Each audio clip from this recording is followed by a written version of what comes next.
Dishonored. Verb, past tense, dishonored, past participle.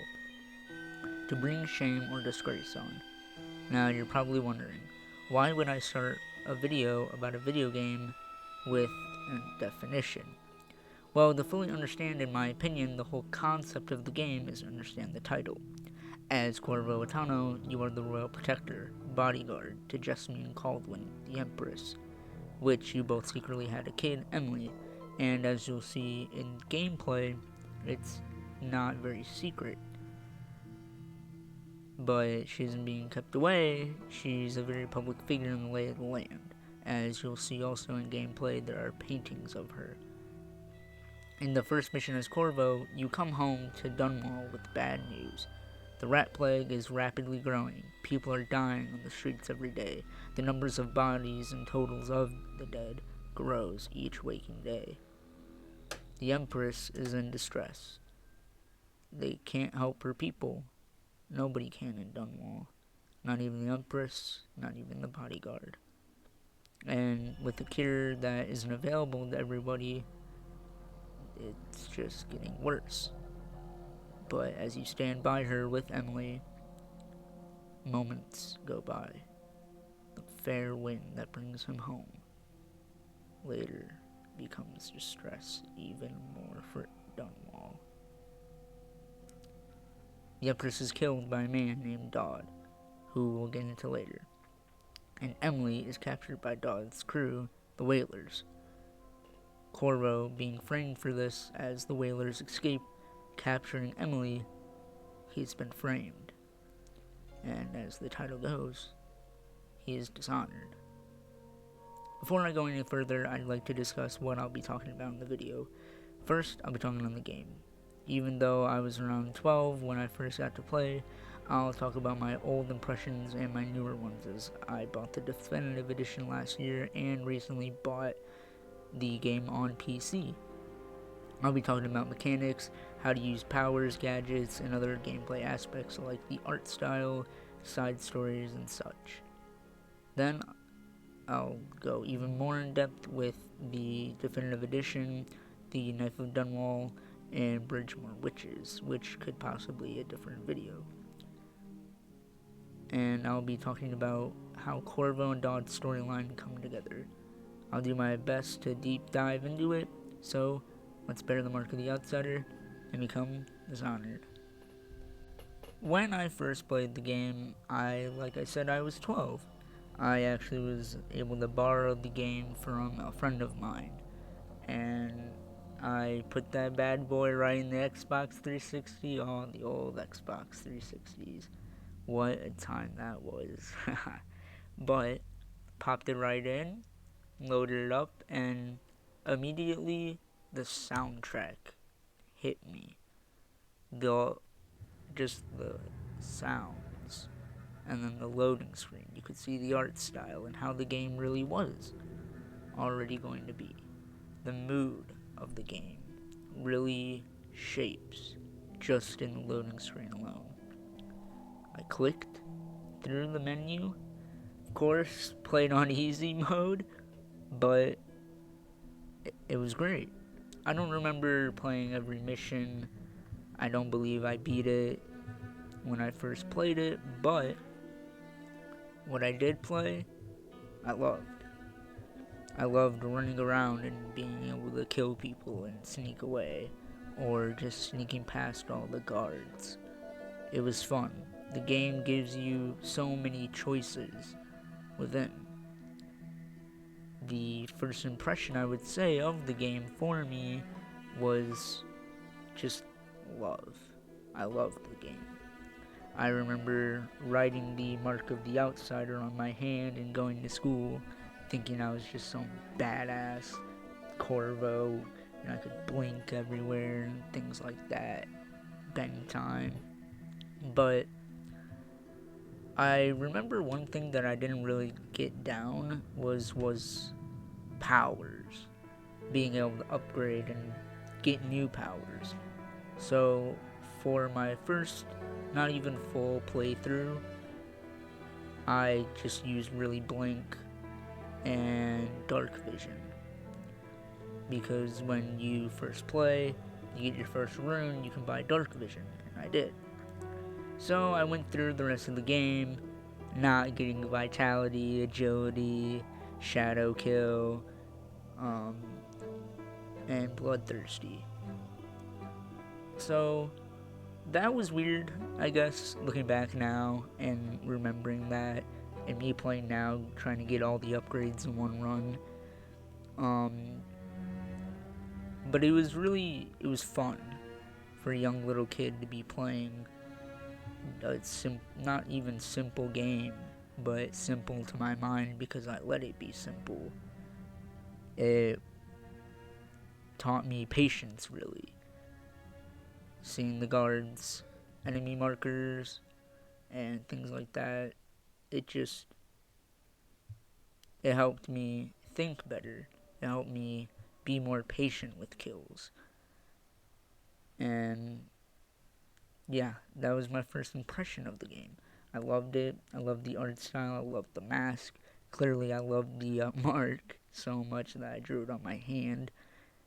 And so those were my first impressions. Now for the art style. The art of Dishonored is beautiful, with its watercolor artistic art style, the color schemes, and the way everything blends together is perfection. The buildings out in the distance are massive, and the skybox, and full. Like a whole nother story could be told in just a single picture of the buildings. And in the playable area, the lighting in certain places is just fantastic. Like in the flooded district, for example, there are spills of whale oil which glow and make the district look even darker and gloomier, and darker in a sense that of a depressed dark. The art style in itself quite literally paints a picture of the mood of the game. Once a bustling, blooming capital, Dunwall, now crumbling due to the plague, which has no limits and will not stop for anyone or anything. The plague destroys everything in its path, and that's shown in the art style and the design of the buildings, exterior and interior. And I would also like to point out in the design of the game, there are journals, notes, and such, and those can tell a different story, or side stories, we'll say. And as you'll see in the flooded district, there's a man who looks like he's a part of Slackjaw's crew, and the picture will pop up here. And he's been stabbed by an overseer's blade. And if you haven't picked up a blade after your escape from the whalers, you can pick it up. But it just shows that when the overseers in the DLC that you'll play, if you play Knife of Dunwall, the overseers invade the whalers' camp or headquarters, and maybe there were Slackjaw's men. That is shown around that there are some men that look like they're part of Slackjaw's crew, but it shows how also ruthless the overseers are themselves, and it just it gives you that kind of mental just picture, and it makes you think. Like how also you go to visit an outsider shrine, and there's a madman. There's just a madman in the building. He's killed somebody. He's walking around with a blade, going just crazy, and you can choke him out or kill him.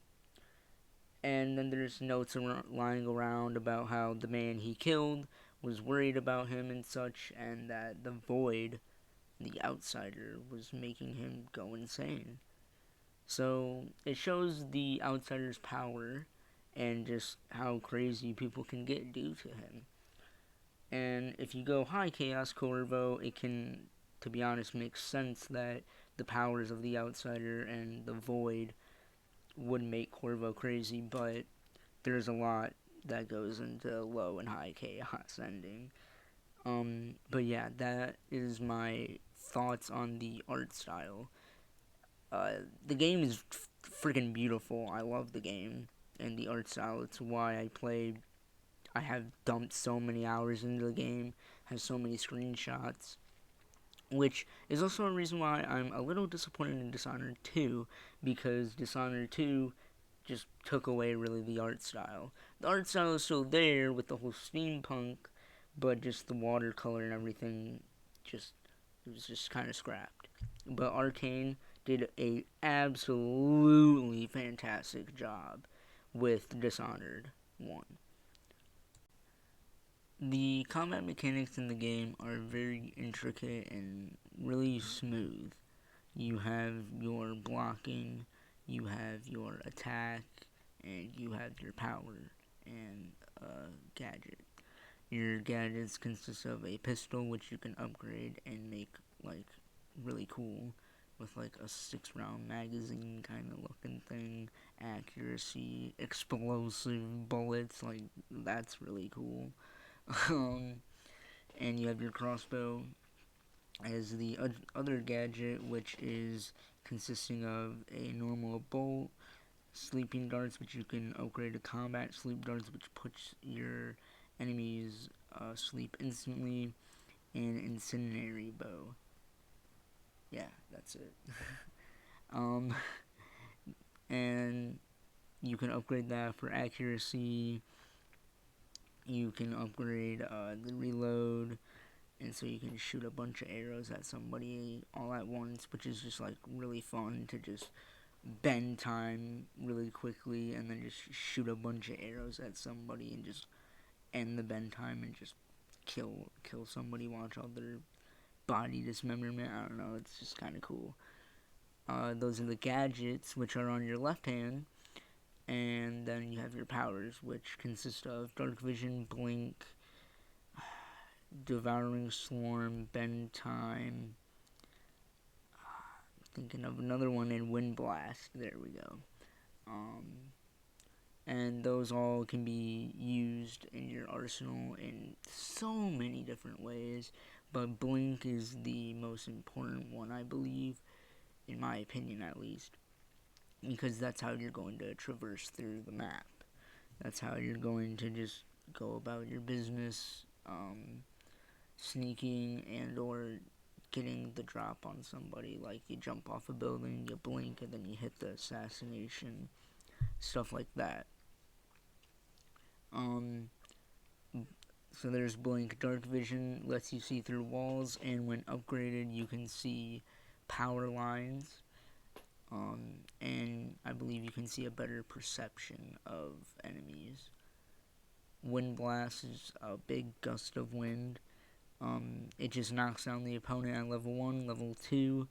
It will literally just, like, you hit them into a wall and it instantly kills them. It's really sweet.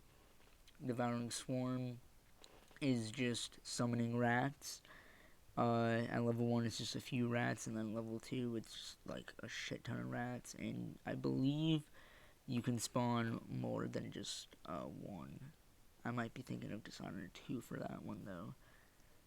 And then bend time is just, well, in the name, bending time. On level 1, you slow it down, and you can actually still be caught and detected. But at level 2, it completely stops time, which is really cool, because you can pull off some really awesome stuff like that. And so those are all the gadgets and powers. Your sword, you can upgrade that one time, and it's sword blocking, and I believe it just gives you better blocking. And when you do crossing, like sword crossing, when you have to mash whatever key or button you have to press, you have to mash that, and then you stun your enemy. I believe it just makes that better. And then you block with the sword, of course, and you can do your normal sword attacks. You can do some really fucking cool shit with the sword, actually. Cutting people's heads off or just stabbing them in the throat and then, like, pushing them off your blade, jumping down, stabbing them, like, you do a lot of cool stuff. And I think a very, I'd say underused uh, not even it's not even an ability. It's just a mechanic. Is carrying bodies and such. I don't know. Just I feel like some people on high chaos runs and even low chaos runs will just, if on low chaos, have to dispose of bodies. If on high chaos you want to dispose of bodies, then you'll carry and then throw them in the river or something. But I feel like not a lot of people use it just because it feels like an inconvenience because you have to pick up the body, throw it somewhere, go to the next body, do the same thing. But I don't know. I actually kind of like it. So those are the base mechanics and how really everything works with those mechanics.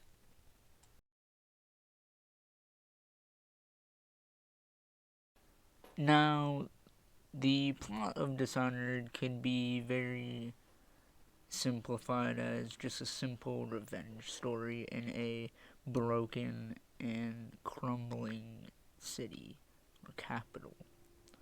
But Dishonored is way more than that. It is about revenge, and it is about a city crumbling to its knees and falling. But the fact is that there's so much more going on in the world. As you'll see in gameplay, you go around and there's side stories everywhere.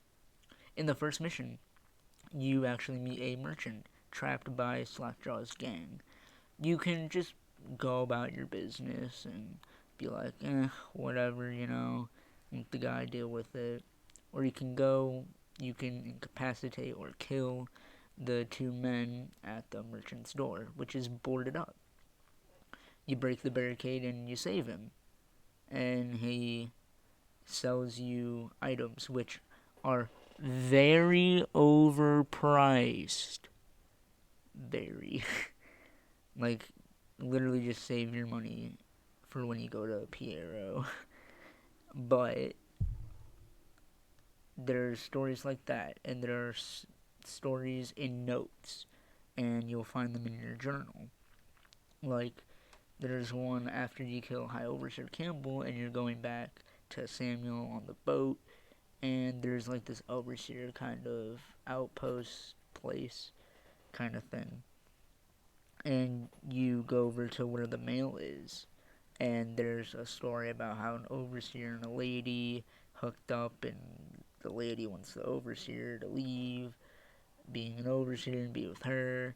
And then there's another one about how um, a father and mother contact their son and say, we know we can't talk to you because you're an overseer and you're doing, overseer things, but we miss you, kind of thing. And it gives the overseers a sense of humanity, in a sense, and it brings the world alive.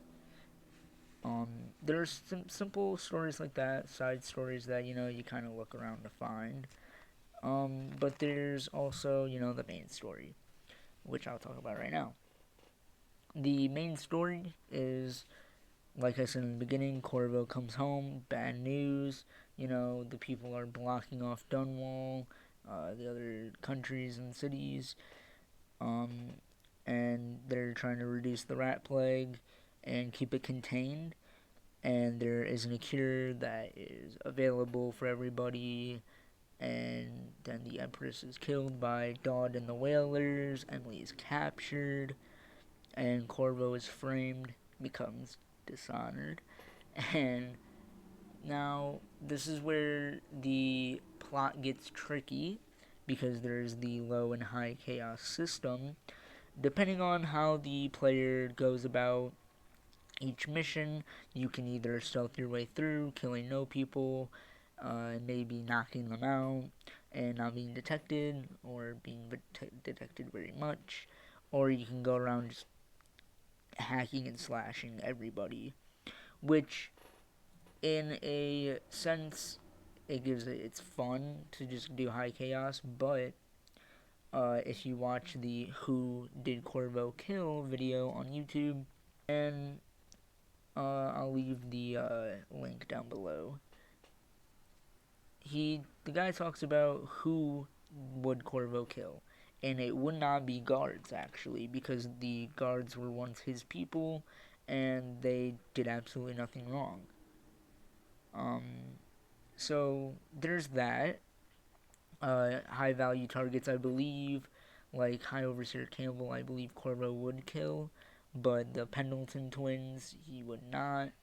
And there's also more. Like, I'm gonna jump ahead and say Hiram Burrows. Corvo would expose Hiram Burrows.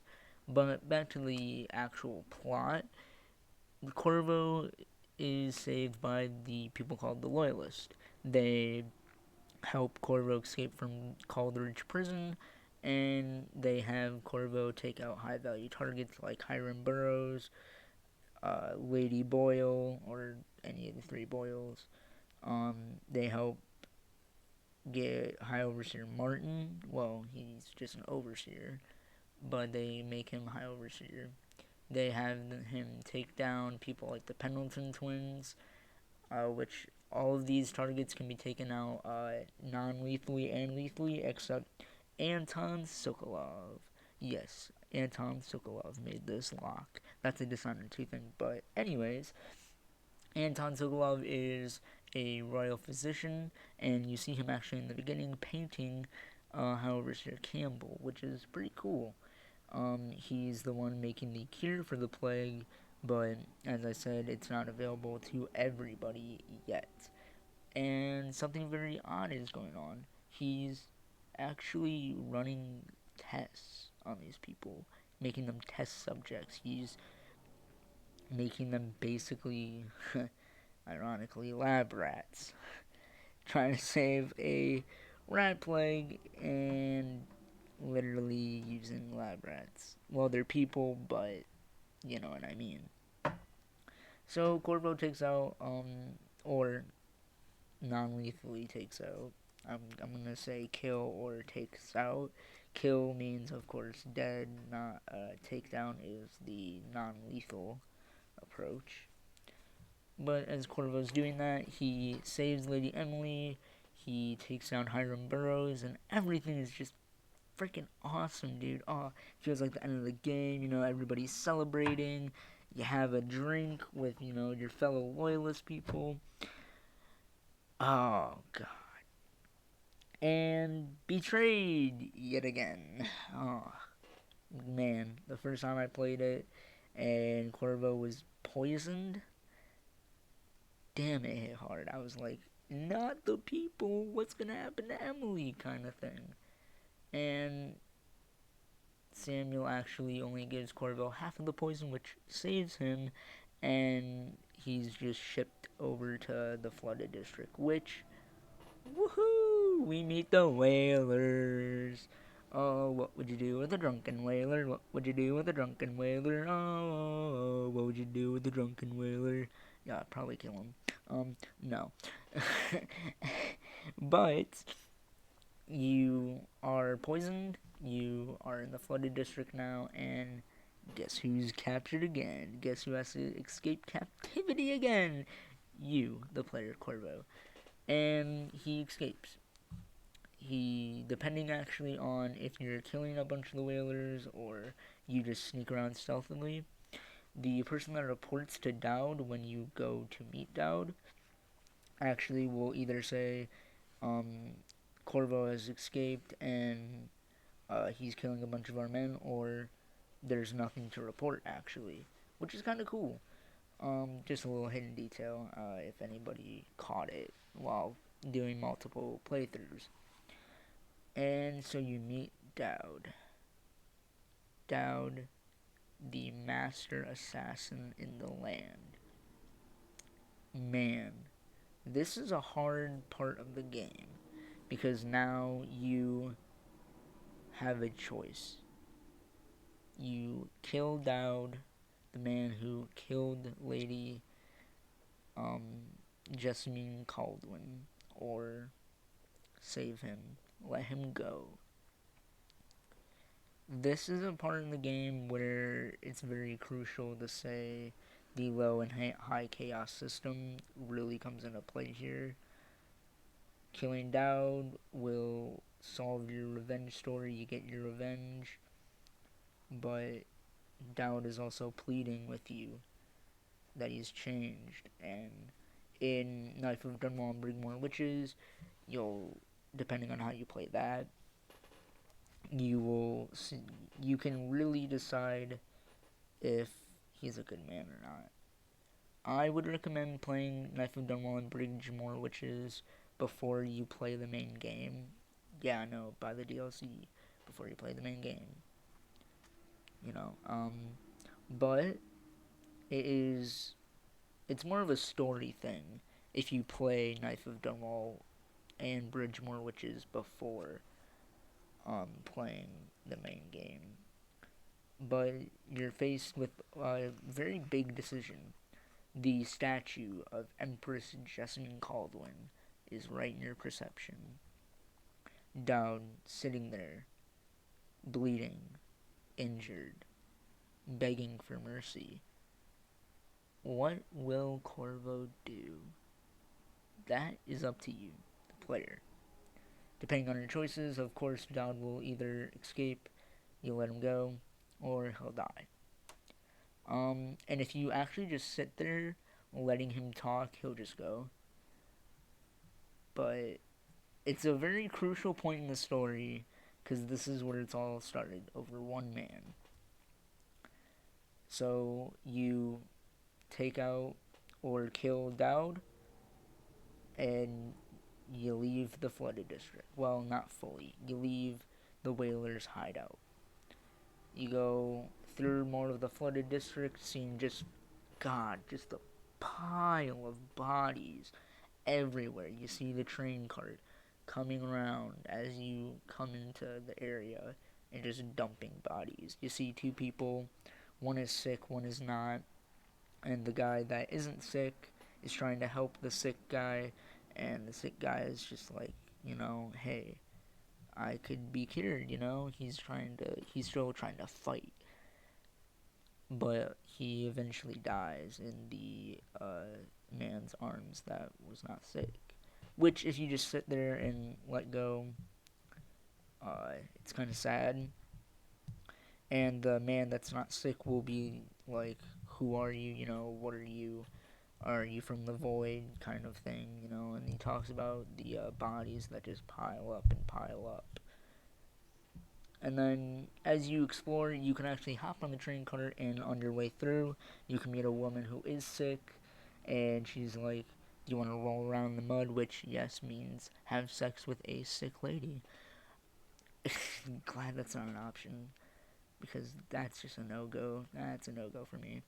But she eventually opens up a jammed door for you, and it's very easily to go and hop on the train cart. You actually also find a rune over there, but you get out of that area, and then you go to the sewers, and you'll see one of Slackjaw's men.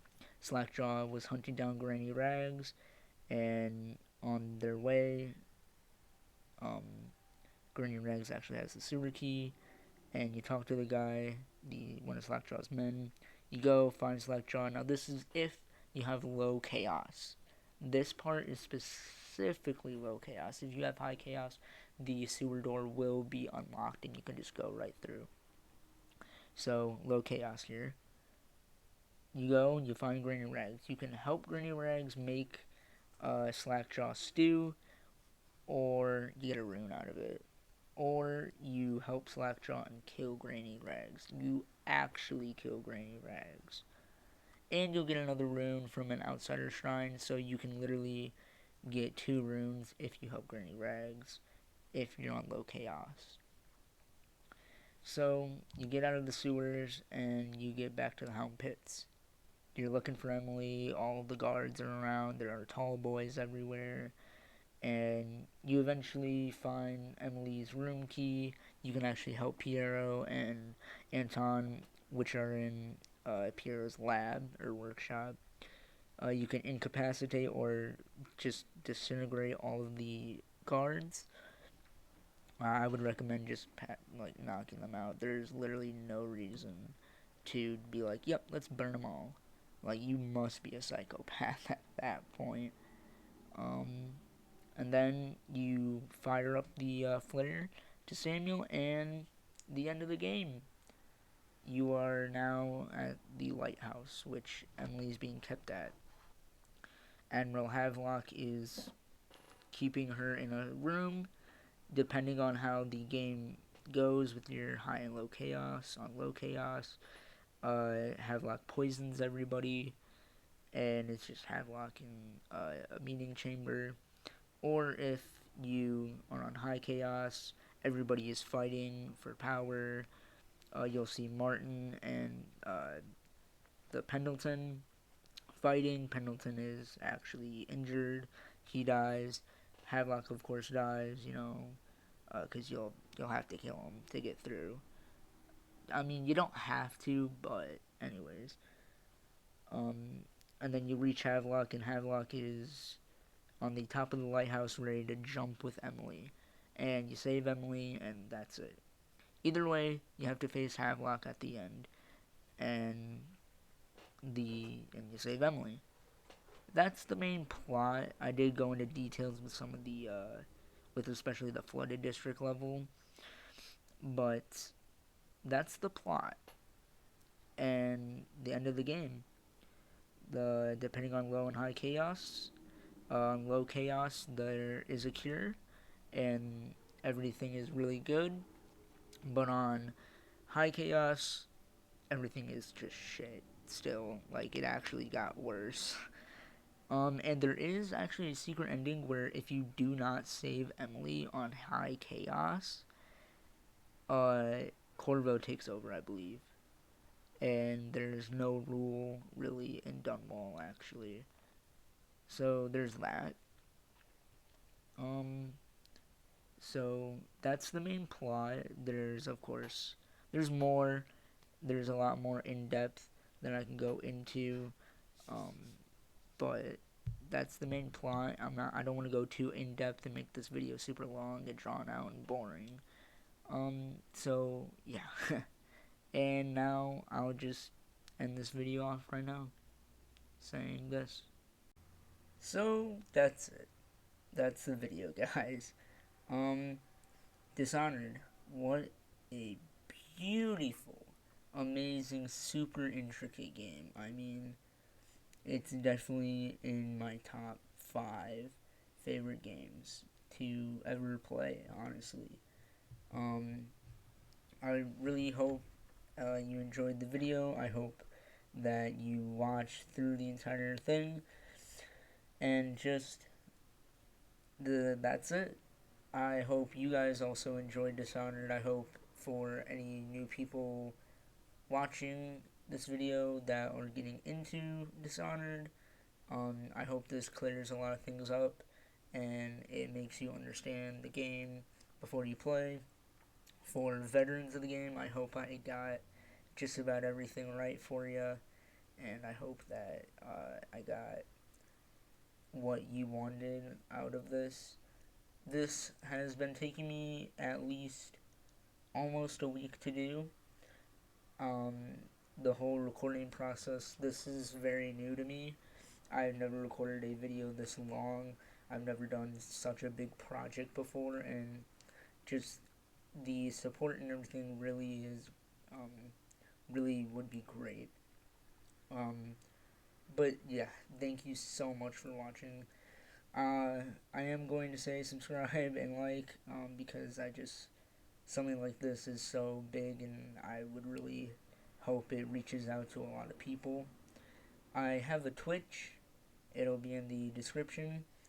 I stream from time to time on there.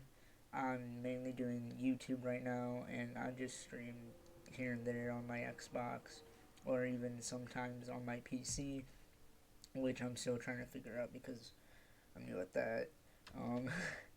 But again, thank you so much for watching. I hope that this Dishonored review video essay was very informative, intricate, educational, and I hope you enjoyed. really. Thank you so very much for watching, and I'm will probably do the DLCs, Knife of Dunwall and Bridgemore Witches. Knife of Dunwall will be one video, Bridgemore Witches will be another video, and I'll probably be making those siege edits and other stuff like that. So yeah, thank you so much again, and have a great day.